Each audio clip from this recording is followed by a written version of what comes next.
আসসালামু আলাইকুম রহমতুল্লাহ। Welcome to my channel. আমি রাজা। আজ নবম ও দশম শ্রেণীর পদার্থবিজ্ঞানের দ্বিতীয় অধ্যায় গতি নিয়ে আমরা আলোচনা করব। সুপ্রিয় শিক্ষার্থী বন্ধু, গতি শব্দটি খুব ক্ষুদ্র হলেও তার ব্যাপকতা অনেক বেশি, অনেক বড় স্থান জুড়ে, বড় পরিধি জুড়ে পদার্থবিজ্ঞানের এই জিনিসটির বিস্তৃতি রয়েছে। আজকে পদার্থবিজ্ঞানে গতি চ্যাপ্টারের বইয়ের বিভিন্ন টপিকসগুলো নিয়ে আমরা আলোচনা করব। এর পরবর্তী ভিডিওতে আমরা বিভিন্ন ধরনের গাণিতিক সমস্যা সমাধান করব, বিশেষ করে গ্রাফ নিয়ে আমরা আলোচনা করতে পারি, বিভিন্ন টপিক নিয়ে আলোচনা করবো। এটা আমাদের পরবর্তী ভিডিওতে আপলোড করা হবে। আজকে আমরা শুধুমাত্র নবম ও দশম শ্রেণীর বইয়ে যে টপিকগুলো আছে আমি এখানে আগে লিখে রেখেছি। আলোচ্য বিষয়াবলী,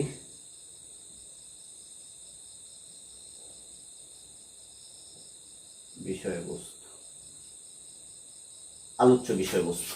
আজকে আমরা কি কি বিষয় নিয়ে আলোচনা করব? স্থিতি ও গতি। স্থিতি mean rest and motion, rest and motion. And then scalar রাশি ও ভেক্টর রাশি নিয়ে আমরা আলোচনা করব। দূরত্ব সরণ নিয়ে, দ্রুতিবেগ, ত্বরণ ও মন্দন, এবং পরবর্তী সময়ে আমরা গতির সমীকরণ সমূহকে নিয়ে আমরা আলোচনা করতে পারি। আজকে আমরা যখন গতি নিয়ে আলোচনা করছি, আমাদের জানার বিষয় গতিটাকে কয়েকটা ভাগে বিভক্ত করা হয়। আমরা আমাদের নবম ও দশম শ্রেণীর বইয়ে কয়েকটা ভাগে ভাগ করা হয়েছে: সরল রৈখিক গতি, ঘূর্ণন গতি, চলন গতি, পর্যায়বৃত্ত গতি এবং সরল স্পন্দন গতি। গতির এই বিভিন্ন টপিকস গুলা সম্পর্কে জানার আগে আমাদের জানা উচিত গতি কাকে বলে, স্থিতি কাকে বলে। গতি এবং স্থিতি নিয়ে আলোচনার ক্ষেত্রে এটা একটা ব্যাপক জিনিস, অনেক বড় টপিকস। আমি ছোট করে আলোচনা করার চেষ্টা করছি। কোনো একটি বস্তু গতিশীল নাকি স্থিতিশীল? মনে করো আমরা এখানে একজন ব্যক্তি যার গতি এবং স্থিতি নিয়ে আলোচনা করব। এটা বোঝাই যায় এই লোকটি হচ্ছে আলোচ্য ব্যক্তি বা আলোচ্য বিষয়। এখন উনি কি গতিশীল নাকি স্থিতিশীল তা চিন্তা করার জন্য, তা ভাবার জন্য, তা নির্ণয় করার জন্য আমাকে একটি এমন বস্তু নিতে হবে যাকে আমরা আপাত দৃষ্টিতে স্থির বলে মানব। এখন এই ধরে নাও এটা একটি পিলার, স্তম্ভ। এটি একটি স্তম্ভ, এটি স্থির।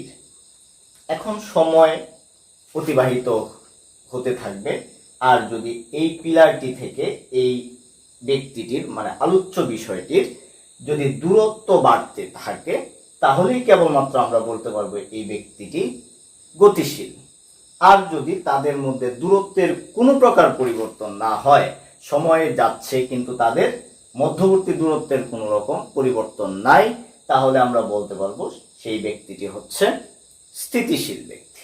ওকে, এখন তাহলে যদি আমাদের কাছে কেউ প্রশ্ন করে, মনে করো একটি বাসের ভিতরে পাশাপাশি দুইটি সিটে দুইজন যাত্রী বসে আছে। তারা ময়মনসিংহ থেকে যাত্রা শুরু করে ঢাকা পর্যন্ত চলে যাবে, কিন্তু তাদের মধ্যবর্তী দূরত্বের কোনো পার্থক্য হবে না। তাহলে কি ব্যক্তি দুইজন গতিশীল নয়? হ্যাঁ, এই যে দুইজন ব্যক্তি দুইটি চেয়ারের মধ্যে বসে আছে, একজনের সাপেক্ষে কিন্তু আরেকজন স্থির। উনার সাপেক্ষে উনি স্থির, কারণ উনি এবং উনি সমান গতিতে সমান সময়ে সমান দূরত্ব অতিক্রম করে। অর্থাৎ সমগতি সম্পন্ন দুইটি বস্তুর মধ্যবর্তী দূরত্বের কোনো পার্থক্য ঘটে না, তাই একজনের সাপেক্ষে আরেকজন স্থিতিশীল। কিন্তু যদি আমরা বাসটির বাহিরে কোনো একজন ব্যক্তি দাঁড়িয়ে থাকে, তার সাপেক্ষে তাদেরকে কল্পনা করি, তাহলে ওই ব্যক্তিটার সাপেক্ষে তারা দুইজন গতিশীল। তাহলে একটা জিনিস ক্লিয়ার, যে আমরা যদি কোনো বস্তুকে, ওই বস্তুটা স্থিতিশীল নাকি গতিশীল সেই বিষয় নিয়ে আলোচনা করতে চাই, তাহলে আমাকে একটি জিনিস, তাকে অবকাঠামো বা একটা কাঠামোকে আমার কি করতে হবে, স্থির বলে কল্পনা করতে হবে। যদি আমরা স্থির বলে কল্পনা করি তাহলে ওই স্থির বস্তুটার সাপেক্ষে অন্য একটা বস্তু কি হবে, গতিশীল হবে অথবা স্থিতিশীল হবে। এখন তোমাদের নবম দশম শ্রেণীর টেস্ট পেপারে বিভিন্ন সময় এই প্রশ্নটা আসতে আমরা দেখি যে প্রমাণ করো যে কোনো গতি পরম নয়, কোনো স্থিতি পরম নয়, বরং প্রত্যেকটি গতি আপেক্ষিক এবং প্রত্যেকটি স্থিতি আপেক্ষিক। আসলে এটা কি বোঝায়? পরম বলতে কি মনে হয়? পরম মানে একটি নির্দিষ্ট মানদণ্ড। যেমন গতিশীল হলে, যদি আমরা একটা বস্তুকে গতিশীল ধরি, সে যদি প্রকৃত অর্থে নিজে থেকেই গতিশীল হইতো তাহলে আমরা তাকে বলতে পারতাম পরম গতিশীল। কিন্তু আমরা সংজ্ঞা অনুসারে এইটুকু পাই যে কোনো বস্তুকেই আমরা পরম অর্থে গতিশীল পাই না, কারণ সে গতিশীল হবে কখন? যখন আমরা একটা অবকাঠামোকে স্থির কল্পনা করি। কিন্তু তোমরা একটা জিনিস চিন্তা করো, এই পৃথিবীতে কোনো বস্তুই কি প্রকৃত অর্থে স্থির? উত্তরটা অবশ্যই আসবে না। কেন না? কারণ পৃথিবী সূর্যের চারদিকে তার নিজের অক্ষের উপরে গতিশীল এবং সূর্যের চারদিকে ঘুরতেছে। যেহেতু আমরা পৃথিবীর উপরে, তাহলে অবশ্যই আমরাও গতিশীল। সুতরাং এই পৃথিবীতে কেউ স্থির নয়। আচ্ছা, তাহলে পৃথিবীকে আমরা গতিশীল কিভাবে ধরি? যে সূর্যটাকে স্থির কল্পনা করে আমরা পৃথিবীকে গতিশীল কল্পনা করি। কিন্তু তোমাদের এটা জানা উচিত, সূর্য কিন্তু তার গ্রহ উপগ্রহকে নিয়ে ছায়াপথের চারদিকে গতিশীল। তাহলে একটা জিনিস ক্লিয়ার আমাদের কাছে চলে আসলো যে এই মহাবিশ্বে কোনো বস্তুই স্থির নয়, প্রত্যেকেই গতিশীল। কিন্তু এই গতিশীলটাকে ভাবতে হলে আমাদের আপাত দৃষ্টিতে একটা বস্তুকে স্থির ধরতে হবে। যখন আমরা ভাববো পৃথিবী গতিশীল, তখন স্থির থাকবে কে? সূর্য। আর যখন সূর্য সহ তার সমগ্র সৌরজগৎ গতিশীল হয়, তখন স্থির থাকবে কে? অবশ্যই অন্য একটি নক্ষত্রকে আমরা স্থির বলে নিব। তাহলে সূর্যকে আমরা গতিশীল কখন ভাবছি?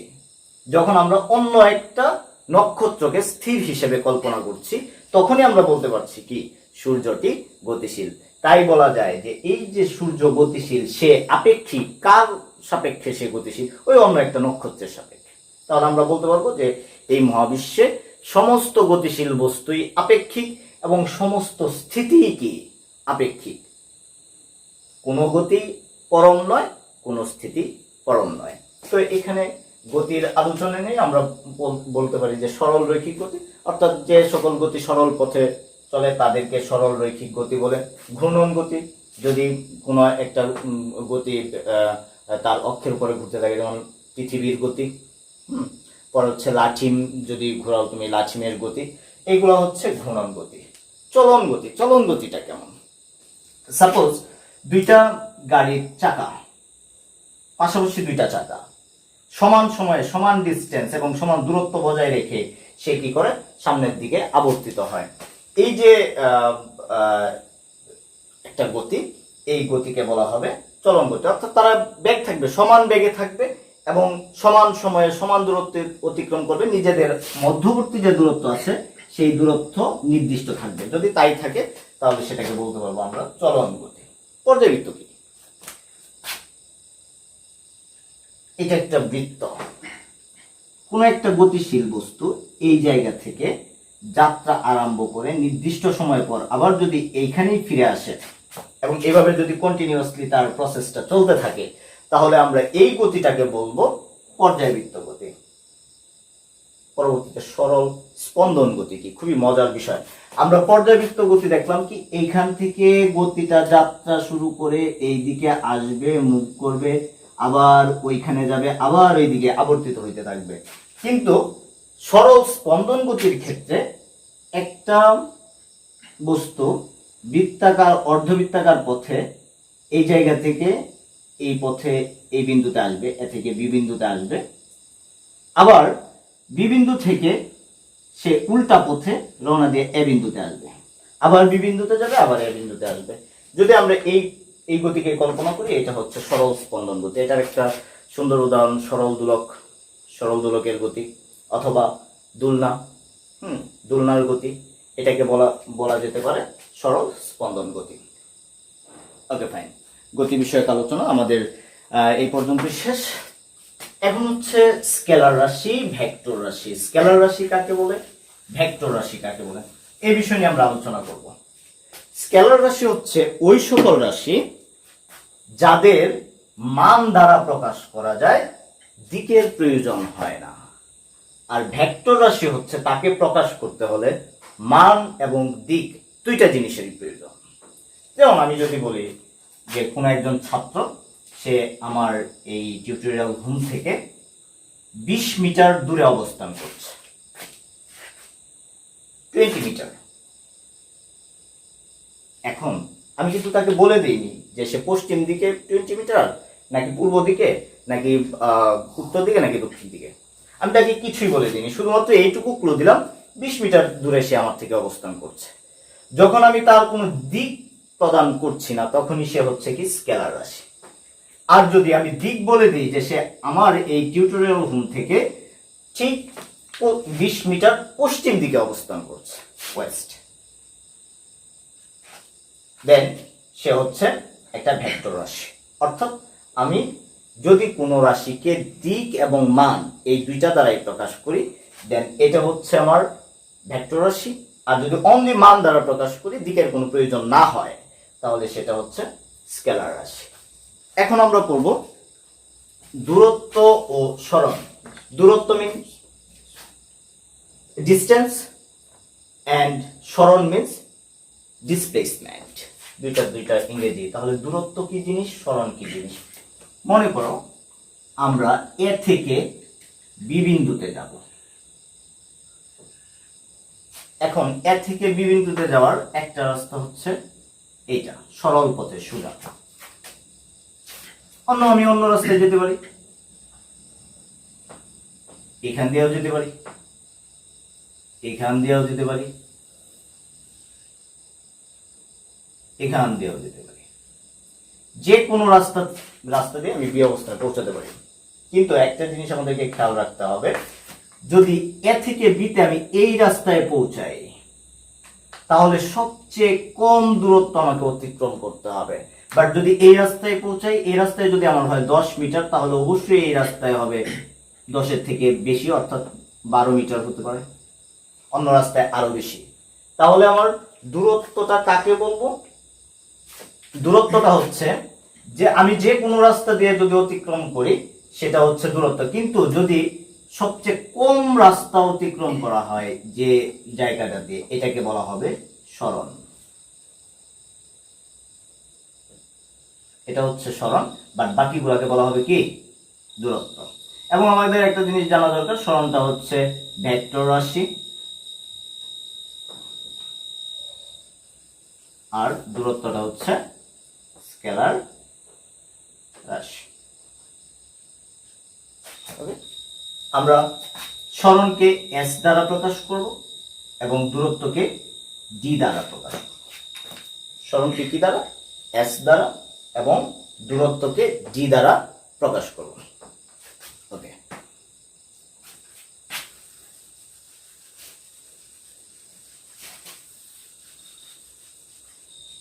এখন আমরা পড়ব দ্রুতি ও বেগ। আমি আগে বলে রাখি, দ্রুতিটা হচ্ছে একটা ভেক্টর রাশি, স্কেলার রাশি, এবং বেগটা হচ্ছে একটা ভেক্টর রাশি। এখন দ্রুতি সমান হচ্ছে দূরত্ব বাই সময়, এবং বেগ সমান হচ্ছে সরণ বাই সময়। দূরত্ব মানে হচ্ছে ডি, সময় হচ্ছে টি, সরণ হচ্ছে এস, সময় হচ্ছে টি। তাহলে একটা জিনিস দেখা যায়, দূরত্ব তো কোনো নির্দিষ্ট দিক নাই, আমি যে কোনো দিকেই যেতে পারি। সুতরাং দ্রুতিটা হচ্ছে একটা স্কেলার রাশি, বা সরণের একটা নির্দিষ্ট দিক আছে। কারণ আমরা জানি সরণটা কি, সরণটা হচ্ছে একটা বস্তু থেকে একটা জায়গা থেকে আরেকটা জায়গায় যেতে যে অল্প সময় প্রয়োজন হয়, নির্দিষ্ট দিক দিয়ে যাব, সেটাই হচ্ছে কি সরণ। সুতরাং এটা হচ্ছে একটা ভেক্টর রাশি এবং এটা হচ্ছে স্কেলার রাশি। তাহলে আমরা দেখি একক সময়ে আমরা যে দূরত্ব অতিক্রম করি তাকেই বলা হয় দ্রুতি, আর একক সময় আমরা যে সরণ অতিক্রম করি তাকেই বলা হবে কি বেগ। এখন হচ্ছে ত্বরণ ও মন্দন। ত্বরণ কাকে বলে আমরা যদি একটু বলি যে ত্বরণ সময়ের সাপেক্ষে বেগ বৃদ্ধির হারকে ত্বরণ বলে। সময়ের সাপেক্ষে বেগ বৃদ্ধির হারকে ত্বরণ বলে। কোন একটি বস্তু এ জায়গা থেকে যদি ইউ আদি বেগে সে যাত্রা শুরু করে টি সময় পর বি অবস্থানে পৌঁছায় এবং তার বেগ হয় ভি, তাহলে তাদের বেগের পার্থক্য হবে ভি মাইনাস কিউ এবং হার হবে টি দ্বারা যদি আমি এই পরিবর্তনকে ভাগ করি তাহলে হচ্ছে পরিবর্তনের হার। দ্যাট মিন্স এ ত্বরণ সমান কি সময়ের সাপেক্ষে বেগ বৃদ্ধির হারটাই হচ্ছে ত্বরণ। তো মন্দনটা কি? ত্বরণ হচ্ছে যদি বেগটা বৃদ্ধি পায়, বেগ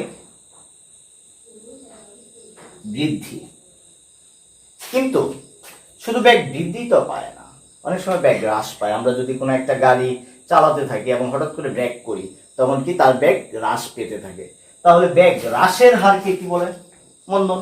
কোন একটা বস্তু এ অবস্থানে যদি তার বেগ থাকে ইউ আদি বেগ এবং শেষ বেগ হয় ভি টি সময়ে তার বেগ যদি কমতে থাকে, সেই ক্ষেত্রে আমরা বলতে পারি মন্দন এ সমান হচ্ছে V minus you by T. এই ক্ষেত্রে এর মান হবে ধনাত্মক আর এই ক্ষেত্রে এর মান হবে ঋণাত্মক। এই হচ্ছে ডিফারেন্স। এখানে হবে এর মানটা ধনাত্মক আর এইখানে এর মানটা হবে ঋণাত্মক। তাহলে এই হচ্ছে আমাদের ত্বরণ ও মন্দন। এর পরবর্তী যে টপিক সেটা হচ্ছে গতির সমীকরণ সমূহ। স্যার আইজাক নিউটন 1665 সালে এই গতির সমীকরণগুলি উনি প্রদান করেন। গতির সমীকরণগুলো হচ্ছে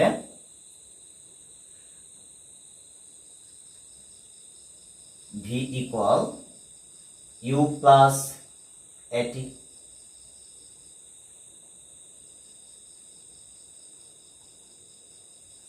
s equal ut plus half a t square,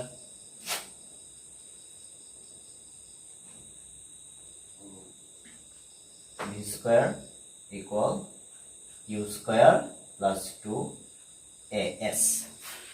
এখন যেখানে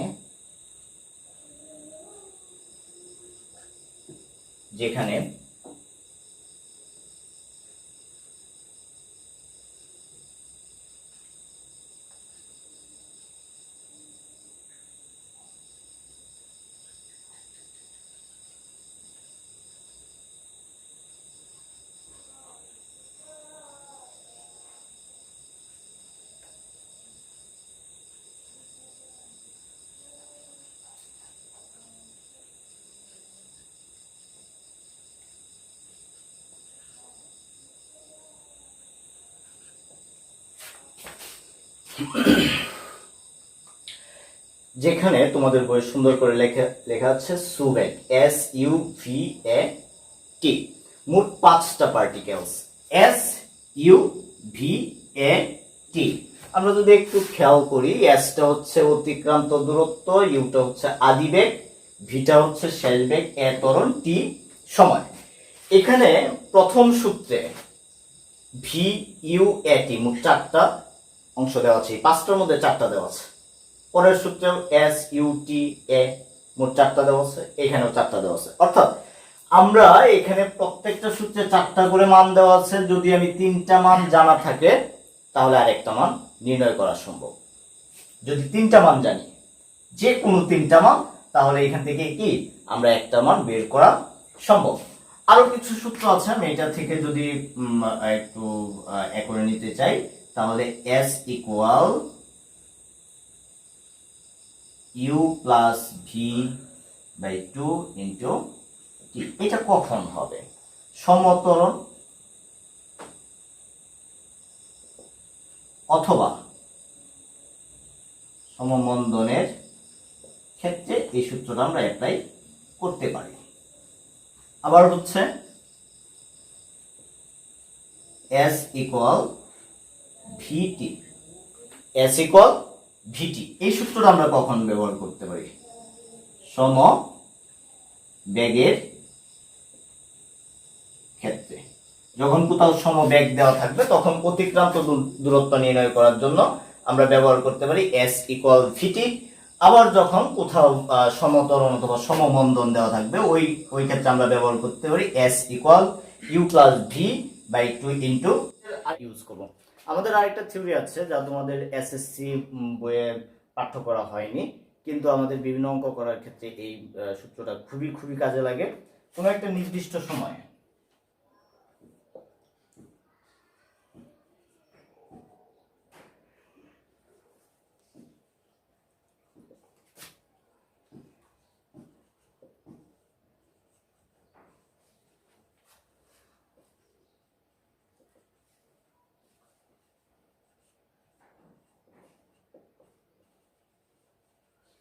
কোনো একটি নির্দিষ্ট সময়ে অতিক্রান্ত দূরত্ব নির্ণয়ের সূত্র কি হবে? S equal u plus half a 2t minus 1। মনে করো তোমাকে কখনো বলা হলো যে 30তম সেকেন্ডে কতটুকু দূরত্ব অতিক্রম করবে। যেমন মোট 30 সেকেন্ডে অতিক্রম করে ধরে নাও এ থেকে বি পর্যন্ত, এবং মোট 19 সেকেন্ডে অতিক্রম করে এই এ থেকে সি পর্যন্ত।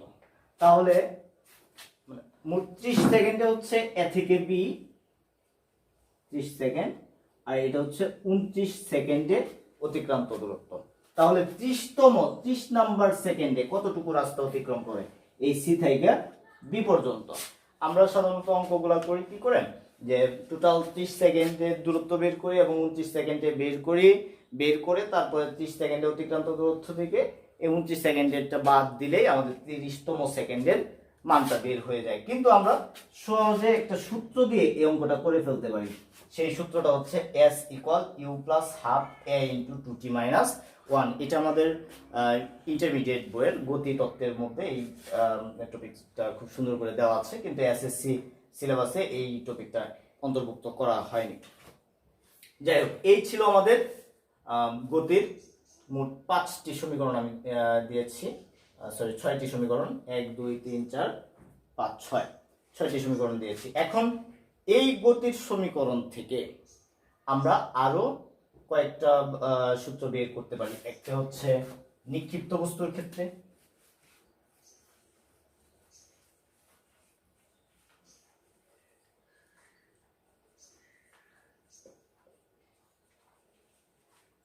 আরেকটি হচ্ছে পরন্ত বস্তুর ক্ষেত্রে।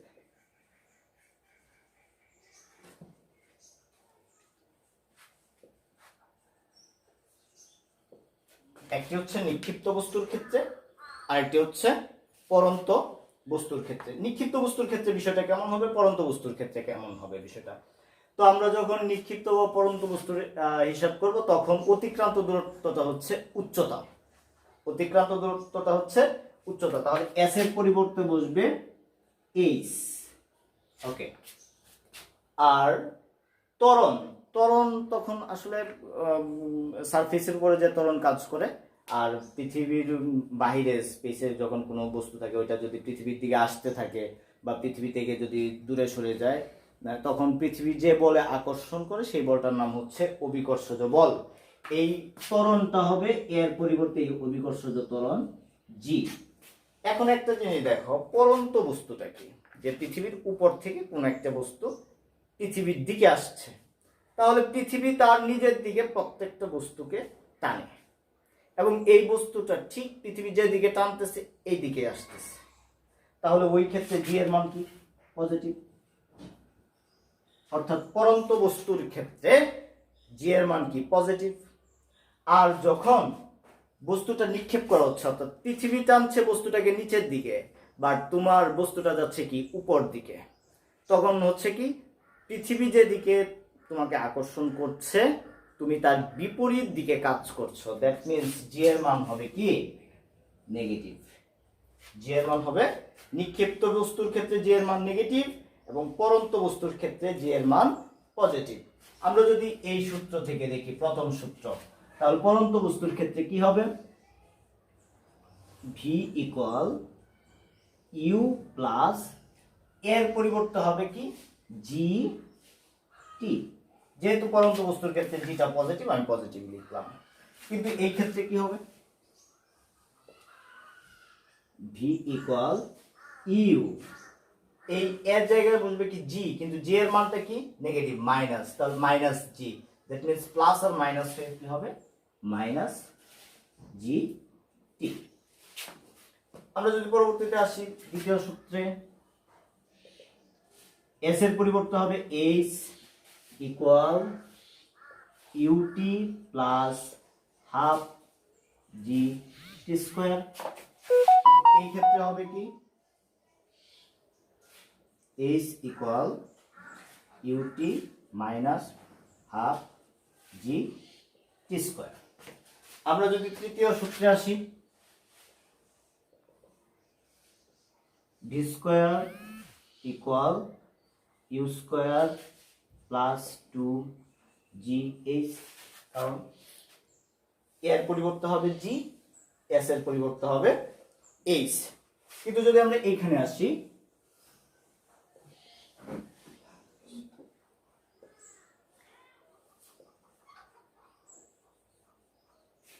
অর্থাৎ জি এর মান নেগেটিভ হওয়ার কারণে প্রত্যেকটা আগে মাইনাস হয়েছে, বাট এগুলো জি এর মান পজিটিভ হওয়ার কারণে প্রত্যেকটা আগে পজিটিভ হয়েছে। এই ছিল পরন্ত বস্তুর সূত্র। এখন পরন্ত বস্তুর ক্ষেত্রে বিজ্ঞানী গ্যালিলিও তিনটা সূত্র প্রদান করেন। আমরা এই তিনটা সূত্র নিয়ে আলাপ করব।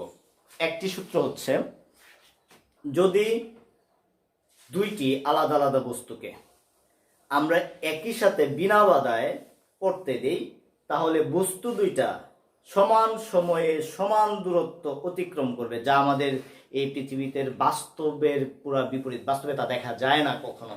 যেমন আমি যদি এই ডাস্টারটা এটা একসাথে ফেলে দিই, অবশ্যই দুইটা একসাথে পড়বে না। কারণ কি, কারণ পৃথিবীর আকর্ষণ এখানে আছে এবং কি বায়ুর বাধা আছে, যার ফলে দুইটা পড়তে একই সাথে ছাড়লে একসাথে যাবে না। কিন্তু যদি আমরা স্পেসে, হ্যাঁ অন্তরিক্ষে যদি কাউকে নিক্ষেপ করি বা কোনো একটা বস্তু নিক্ষেপ করি, একটা নয় দুইটা বস্তু যদি পরস্পর নিক্ষেপ করি, তাদের সাইজ তাদের ভর যতই হোক না কেন, দুইটা বস্তু সমান সময়ে সমান দূরত্ব অতিক্রম করবে। এটি ছিল বিজ্ঞানী গ্যালিলিওর প্রথম সূত্র। প্রথম সূত্রটা কি, দুইটি বস্তুকে যদি আমি বিনা বাধায় পড়তে দিই, তাহলে তারা সমান সময়ে সমান দূরত্ব অতিক্রম করবে। এন্ড পরের যে সূত্রটা, এটা নিয়ে আমরা একটু আলোচনা করছি। আমরা এখানে যদি দেখি, পরন্ত বস্তুর ক্ষেত্রে ভি ইকুয়াল ইউ প্লাস জি টি। এখন আমরা যখন বস্তুটিকে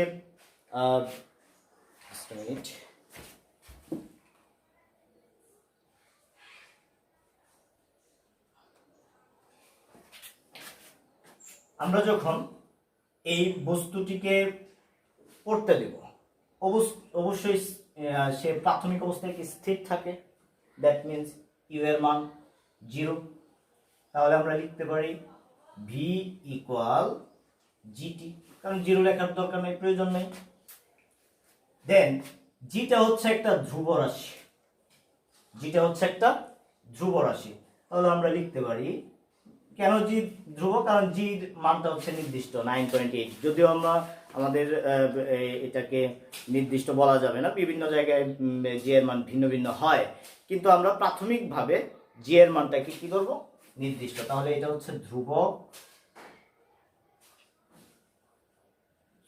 ইনটু টি।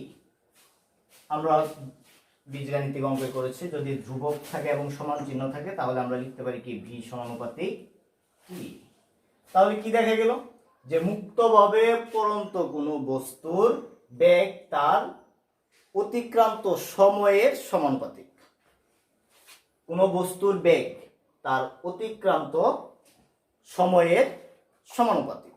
এটি হচ্ছে গ্যালিলিওর দ্বিতীয় সূত্র, যে ভি সমানুপাতিক টি। এবং গ্যালিলিওর আরেকটি সূত্র যদি আমরা প্রুভ করতে যাই, H equal ut plus half g t square. প্রাথমিক অবস্থায় ইউ এর মান যদি 0 থাকে, এইটুকু 0, that means H equal half g t square. এখানে এইটা হচ্ছে ধ্রুবক, কারণ হাফটাও একটা ধ্রুবমান এবং জিটাও হচ্ছে একটা ধ্রুবমান। তাহলে আমরা লিখতে পারি বা H ইকুয়াল ধ্রুবক ইন্টু টি স্কোয়ার বা H সমানুপাতিক টি স্কোয়ার।